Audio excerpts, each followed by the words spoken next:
آج کی گفتگو کا عنوان ہے قوم کے بچوں کا مستقبل، روشنی یا اندھیرا۔ دوبارہ بولتا ہوں، قوم کے بچوں کا مستقبل، روشنی یا اندھیرا۔ اس لیے ہمیں توجہ سے سننے کی ضرورت ہے۔ اللہ رب العزت والجلال مجھے صحیح بات کہنے کی اور ہم سبوں کو عمل کرنے کی توفیق عطا فرمائے۔ تو اس وقت ہم سب یہ چاہتے ہیں کہ ہمارے بچے تعلیمی میدان میں آگے بڑھیں اور ان کا ایمان بھی محفوظ ہو۔ یہ دو چیزیں ہمارے سامنے ہیں کہ ہمارے بچے تعلیمی میدان میں آگے بھی بڑھیں اور ایمان بھی محفوظ ہو۔ اگر ہمارے بچے تعلیمی میدان میں آگے بڑھ رہے ہیں اور ہر اعتبار سے آگے بڑھ رہے ہیں، لیکن اگر ان کا ایمان محفوظ نہیں ہے، وہ ارتداد کے دہانے پر جا رہے ہیں، تو پھر ایسی تعلیم کا کوئی فائدہ نہیں۔ ایسی تعلیم سے 100 مرتبہ وہ جہالت اچھی ہے جو ایمان کو چھین۔ تو اس لیے ہمیں ایمان بھی محفوظ رکھنا ہے اور ایمان محفوظ رکھنے کے ساتھ ساتھ ہمیں اپنے بچوں کو اعلیٰ تعلیم بھی دینی ہے۔ ایک سروے کرایا تھا مولانا سجاد نعمانی صاحب نے چند وکیلوں کے ذریعے، اور تقریباً اب سے 6-7 سال پہلے کی بات ہے۔ تو انہوں نے جو لوور کورٹ ہوتے ہیں ان کورٹ میں وہ لوگ گئے اور وہاں جا کر کے ڈیٹا انہوں نے نکلوایا تھا کہ کتنی مسلم بچیاں ہیں جو اپنے گھروں سے غیروں کے ساتھ فرار ہو چکی ہیں۔ تو وہ جو ڈیٹا تھا جو اس وقت رجسٹرڈ ہو چکا تھا، لکھا جا چکا تھا، یہ اس کی رپورٹ ہے۔ اب سے 6-7 سال پہلے کی رپورٹ ہے کہ تقریباً 8 لاکھ بچیاں تھی جو ارتداد پر پہنچ چکی تھی اس وقت، اور وہ جو لکھی جا چکی ہیں، جو کورٹ میں جا کے لکھوا لیتے ہیں اپنے آپ کو، وہ 8 لاکھ بچیاں تھیں۔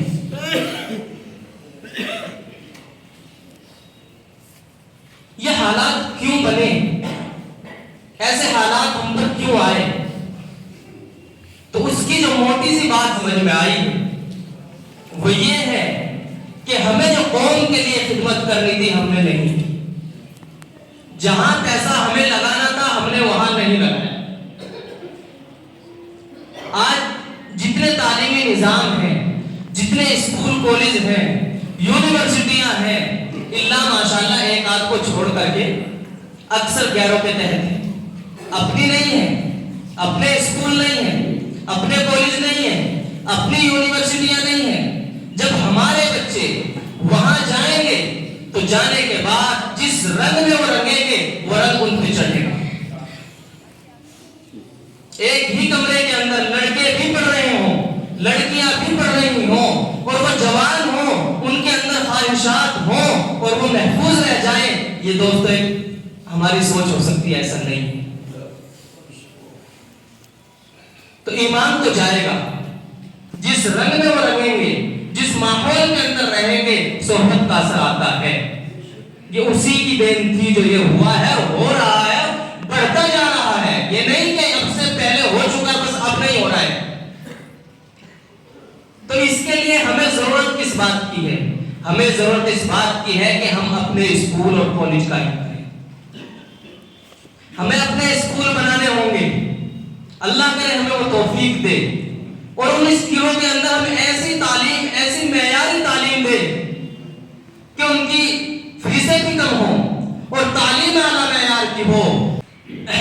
دوسرے لوگ اس بات کو یہ سمجھیں کہ ہم دوسری جگہ اگر بھیجیں گے تو ہمارے بچوں کی وہاں فیس موٹی ہوگی اور تعلیم اچھی نہیں ہوگی، لیکن اگر ہم وہاں بھیجیں گے تو ہماری فیس بھی کم ہے اور تعلیم بھی اعلیٰ ہے۔ کام یہ کرنا تھا، لیکن ہم نے یہ کام نہیں کیا۔ ہم نے اگر پیسہ خرچ کیا ہے تو اپنی شادیوں پر کیا ہے، ہم نے اگر پیسہ خرچ کیا ہے تو اپنی مکانوں اور اپنے کوٹھیوں پر کیا ہے، ہم نے اگر پیسہ خرچ کیا ہے تو دوسرے کو نیچا دکھانے پر کیا ہے۔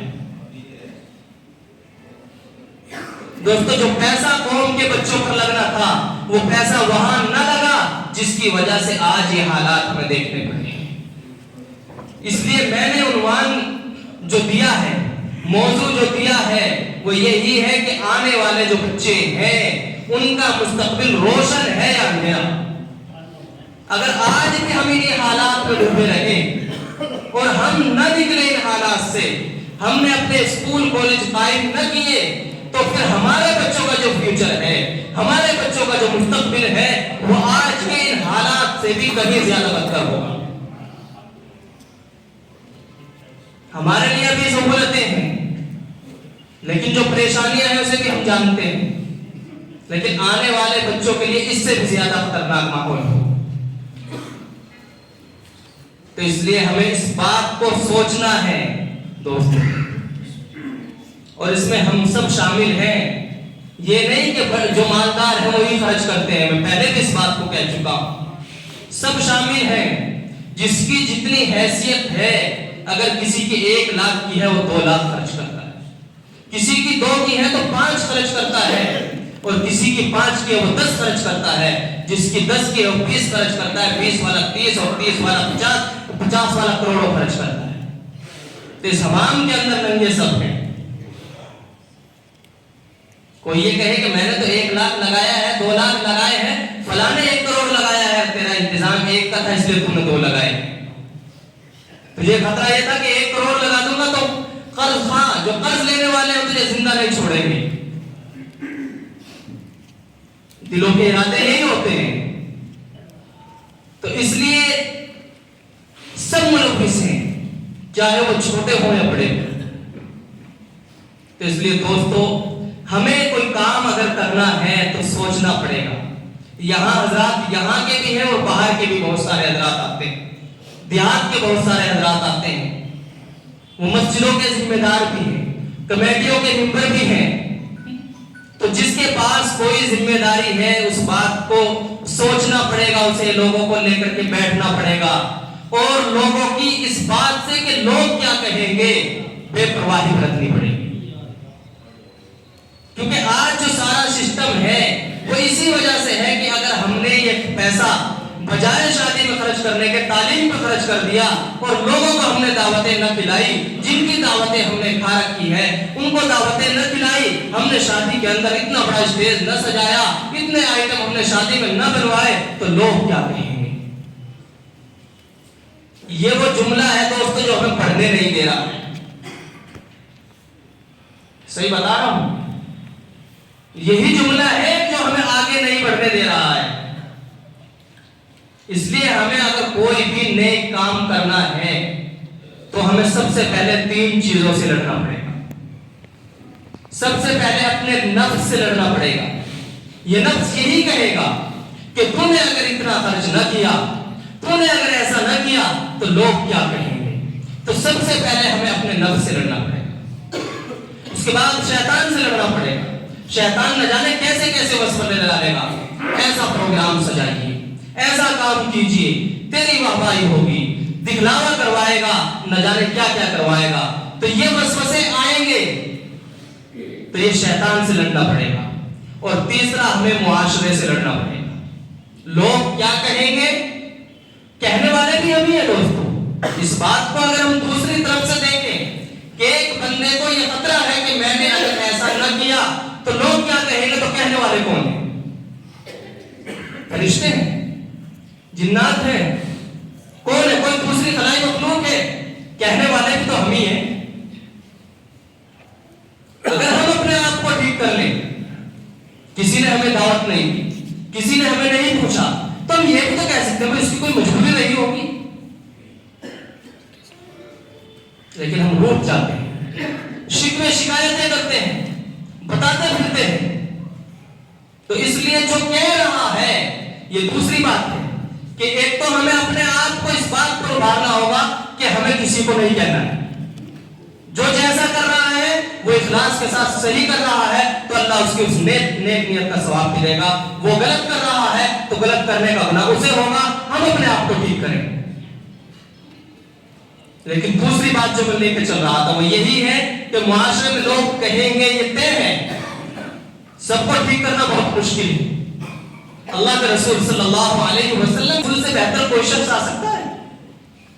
نہ اس سے پہلے دنیا نے ایسا شخص دیکھا اور نہ آپ کے بعد کوئی شخص ایسا آیا اور نہ آئے گا. لیکن کیا سب متفق ہو گئے تھے اللہ کے رسول سے؟ اللہ کے رسول سے بھی سب متفق نہیں ہوئے، بلکہ سب سے پہلے جو اپنے تھے، اپنا چچا ابو لہب تھا، اس نے سب سے پہلے آپ کی مخالفت کی تھی. تو اپنے مخالفت کریں گے، لیکن ہم جس مشن کو لے کر کے ڈٹیں گے، جس مشن کو لے کر کے آگے بڑھیں گے، تو انشاءاللہ پھر ایک دن کامیابی ہوگی اور اس کامیابی کا رزلٹ دوستوں بعد میں آئے گا. ہم یہ چاہیں کہ ایک دم سے حالات بدل جائیں، ایسا یہ خام خیال ہے. حالات کے بدلنے میں تقریباً 50 سال لگتے ہیں. دوسری تنظیمیں جو اتنی اوپر پہنچی ہیں، انہیں نہ جانے کتنے دن ہو گئے محنت کرتے کرتے، اشارت میں بات کہہ رہا ہوں، 100 سال ہو چکے ہیں محنت کرتے کرتے، جب وہ یہاں پہنچے ہیں. تو ہم یہ چاہیں کہ آج ہم کوئی مشورہ کریں اور اس مشورے کا رزلٹ ہمیں ایک ہفتے میں مل جائے، ہمارا محلہ، ہمارا دیہات، ہمارا گاؤں، ہمارا شہر اچھا ہو جائے، سارا ماحول درست ہو جائے. یہ خام خیالی ایسا نہیں ہو سکتا. پیڑ کوئی لگاتا ہے، پھل کوئی کھاتا ہے. تو اس لیے ہمیں اپنے بچوں کے مستقبل کو سمجھنا ہے، ہمیں اپنے بچوں کا ایمان بھی محفوظ رکھنا ہے اور ایمان کو محفوظ رکھنے کے ساتھ ساتھ انہیں اعلیٰ تعلیم بھی دلانی. اور اگر ایمان محفوظ رکھنا ہے تو ہمیں یہ کرنا پڑے گا کہ ہمیں اپنے اسکول اور کالج قائم کرنے پڑیں گے. اور ایک بندے سے نہیں ہوگا. یہ کوئی ایک بندہ چاہے کہ میں کروں، اللہ توفیق دے، ہو بھی جاتا ہے، ایسا نہیں ہے. لیکن عموماً اگر ہم کرنا چاہیں تو ہمیں باقاعدہ ٹیم تیار کرنی ہوگی، منظم طریقے سے لے کے چلنا ہوگا. اس ٹیم کے عزائم ہوں، اس ٹیم کے ارادے ہوں اور وہ باقاعدہ لکھت میں ہوں کہ ہمیں یہ کام کرنا ہے، ہمیں اپنی قوم کے بچوں کے مستقبل کو سنوارنا ہے. دوستوں میں پڑھاتا ہوں، یہاں بھی پڑھا رہا ہوں اور اس سے پہلے بھی پڑھا کے آیا ہوں. بہت سے بچے اتنے ہونہار ہوتے ہیں کہ انہیں کوئی سبق دیتے ہیں، کتنے مشکل سے مشکل سبق دیتے وہ اس کو آسانی سے حل کرواتے ہیں. وہ قوم کے بڑے سے بڑے سائنسدان بن سکتے ہیں، وہ بڑے سے بڑے لیڈر بن سکتے ہیں، وہ بڑے سے بڑے انجینئر بن سکتے ہیں. لیکن کیا ہے کہ کبھی غربت ان کا حالات ساتھ نہیں دیتی ہے اور ان کی تعلیم بیچ میں ڈوبتی ہے. ایسے بہت سے بچوں کو میں نے اور بہت سے بچے یہی آپ کے مدرسے میں نے دیکھے ہیں. ایسے ان کے اندر ایک جذبہ، اللہ نے انہیں ایسی ذہنی صلاحیت دی ہے کہ آپ انہیں جس روپ پہ چاہیں اس روپ پہ موڑ سکتے ہیں. لیکن حالات ساتھ نہیں دے رہے تو قوم کی یہ ذمہ داری ہے. اگر اس کے گھر کے حالات ساتھ نہیں دے رہے، قوم کی ذمہ داری ہے کہ قوم اس بچے کو پڑھائے، اس کا سارا خرچ برداشت کرے اور جس میدان میں اس کا ذہن چل رہا ہے، جتنا آگے بڑھ سکتا آپ اسے آگے بڑھا دیجیے. اگر آپ نے اس بچے کے ساتھ یہ کیا، اس بچے کو اعلیٰ تعلیم دلائی اور اپنے اسکلوں میں دلائی، اس کے گھر کے حالات نہیں تھے، آپ نے اس کا خرچ برداشت کیا، تو کل کا وہ آپ کا محسن ہے. جب کوئی تنظیم ہوگی، کوئی کمیٹی ہوگی جو ایسے بچوں کو تلاش کرے گی اور تلاش کرنے کے بعد ان بچوں کو وہ تعلیم دلائے گی، ان کی ہر طریقے سے دیکھ ریکھ کرے گی، ان کو جہاں جس چیز کی ضرورت ہے وہ چیز ان کو مہیا کرے گی، تو وہ احسان فراموش نکلیں گے. انہیں پتہ نہیں ہوگا کہ ہمارے اوپر جو کروڑوں روپے خرچ کیے وہ کس نے خرچ کیے، ہمیں جو ڈاکٹر بنایا وہ کس نے بنایا، ہمیں انجینئر بنایا تو کس نے بنایا، ہمیں وکیل بنایا تو کس نے بنایا. انہیں پتہ نہیں ہوگا. اور جب تنظیم کے ارادے اچھے ہوں گے تو وہ خود بڑے ہو کر کے اس تنظیم کے ساتھ مل کر کے کام کریں گے. اس لیے دوستو ہمیں منظم ہونے کی ضرورت ہے. جو ہمارا خرچ وہاں ہو رہا ہے اس کا اگر 10% بھی ہم خرچ تعلیم پہ کر لیں تو مجھے امید ہے کہ قوم کے بچوں کا مستقبل روشن ہو سکتا ہے. 10% بھی اگر کریں، 10% دور چھوڑیے. ابھی کی مثال ہے، چند سال پہلے ایک بچہ جس کا نام ولی رحمانی ہے، کلکتہ سے اٹھا، اس نے ایک آواز دی، اس نے یہ کہا کہ میں آپ سے 100 روپے کی بھیک چاہتا ہوں، میں یتیم بچوں کو پڑھاؤں گا، یتیم بچوں کو پڑھانے کے لیے 100 روپے چاہتا ہوں. تو 7 دن کے اندر اس کے پاس 7 کروڑ روپے آئے. اس نے اسکول قائم کیا، بچے پڑھ رہے ہیں، ہزاروں بچے پڑھ رہے ہیں، تو ہزاروں بچوں کا مستقبل اس نے شروع کر دیا. تو ایسا نہیں ہے کہ نہیں ہو سکتا، ہو سکتا ہے. ضرورت اس بات کی ہے کہ یہ چیزیں ہمیں سوچنی پڑے. ہم یہاں تک سوچتے ہیں بعد میں بھول جاتے ہیں. دوستو مولانا ابوالکلام آزاد نے کہا تھا, ان کا یہ جملہ ہے, ذہن نشین کر لیجئے, ذہن میں بٹھا لیجئے. انہوں نے کہا تھا اگر تم اپنے لیے زندہ ہو, اگر تم اپنے لیے زندہ ہو, اپنے لیے کما رہے ہو, اپنے بیوی بچوں کے لیے کما رہے ہو, بس اسی کی فکر ہے, صبح نکل رہے ہو شام کو آ رہے ہو, اس کے علاوہ آپ کو فکر نہیں ہے, تو ان کا جملہ ہے اگر تم اپنے لیے زندہ ہو تم اپنی قوم کے لیے ایک زندہ لاش ہو. یہ انہوں نے کہا. اب ہم سوچ لیجیے, ہم ایک زندہ لاش ہے, زندہ ہے لیکن ایک لاش ہے. جب ہم قوم کا کوئی فائدہ نہیں کر سکتے, قوم کے بچوں کا ہم فائدہ نہیں کر سکتے.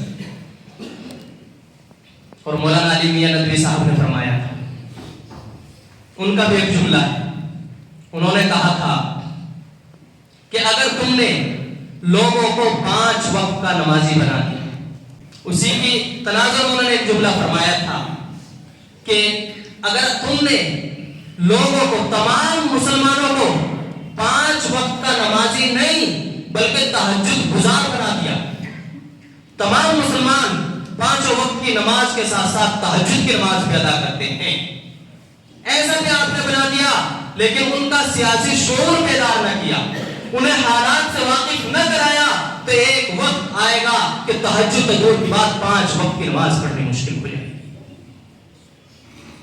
کیا یہ ہو نہیں رہا؟ کب تک ہم سوئے رہیں گے؟ کیا بغیر قربانیوں کے کوئی چیز حاصل ہوتی ہے؟ بغیر قربانی کے طاقت ملتی ہے؟ بغیر قربانی کے آزادی ملتی ہے؟ بغیر قربانی کے دوستوں کچھ نہیں ملتا.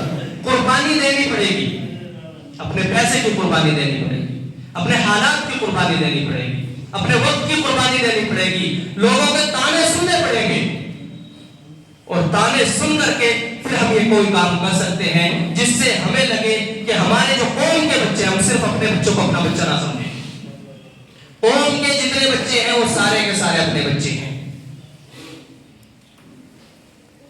تو اگر ہم نے قربانی نہ دی ان کے لیے تو دوستو پھر جس طریقے کے حالات ہیں بد سے بدتر ہوں گے. اور اگر آج ہم نے کچھ سمجھا, کچھ پرکھا اور آگے بڑھنے کے لیے ہم نے آج کچھ سوچا, تو آج سے 20, 30, 50 سال بعد ہو سکتا ہے کچھ حالات بدل جائیں.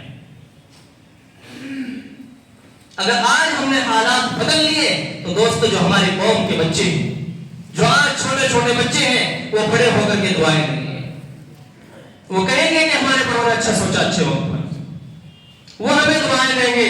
لیکن اگر آج ہم نے حالات نہ بدلے, حالات سے سمجھوتا نہ کیا, حالات کے ساتھ نہ چلے, حالات کو ہم نے نہ پرکھا, اور اپنا وہ پیسہ جو ہمیں اپنے اسکول, کالج پر اور یونیورسٹی پر خرچ کرنا تھا وہ ہماری شادیوں پر خرچ ہوتا رہا, اسی طریقے سے خرچ ہوتا رہا, تو اس تاریخ میں معاف نہیں کریں گے. دنیا کے حالات ہیں ہمارے سامنے ایسے. اسپین میں جائیے, 800 سال تک مسلمانوں کی حکومت رہی, مسلمانوں نے 800 سال تک حکومت کی ہے, لیکن جب عیش و عیاشی میں پڑے, اسلامی تعلیمات سے دور ہوئے, آج ایک مسلمان بھی وہاں نہیں. وہ مسجدیں جن سے اللہ اکبر کی صدائیں بلند ہوتی تھی, آج ان کے اندر چرچ بن چکے ہیں. مسجدوں کے ممبروں پر جہاں عالم بیٹھتے تھے, آج عیسائی پادری بیٹھ رہے ہیں, کیونکہ ہمیں فکر اپنی ہو چکی ہے, اپنے نفس کی ہو چکی ہے, اور قوم کے تانوں کی فکر ہو چکی ہے. اس لیے ہمیں یہ عہد کرنا پڑے گا کہ لوگ کچھ بھی کہیں, ہمیں قوم کے بچوں کا مستقبل سنوارنا ہے. کریں گے یہ کام؟ میں نے بتایا ہے کہ اس کو کرنے کے لیے آپ کو کیا کرنا پڑے گا. اتنی ہمت اللہ نے کسی کو دی ہے کہ وہ اکیلا کرے تو اکیلا کر دے, لیکن بہت مشکل ہے. اس کے لیے ہمیں باقاعدہ کمیٹی تشکیل دینی پڑے گی, منظم ہونا پڑے گا, اور منظم طریقے سے ہم اس کام کو کر سکتے ہیں. تو ہو سکتا ہے ہمارے قوم کے بچوں کا مستقبل روشن ہو جائے, نہیں تو ان کا جو مستقبل ہے وہ اندھیرا رہ جائے گا. اللہ رب العزت والجلال کہنے سننے سے زیادہ عمل کی توفیق عطا فرمائے. وآخر دعوانا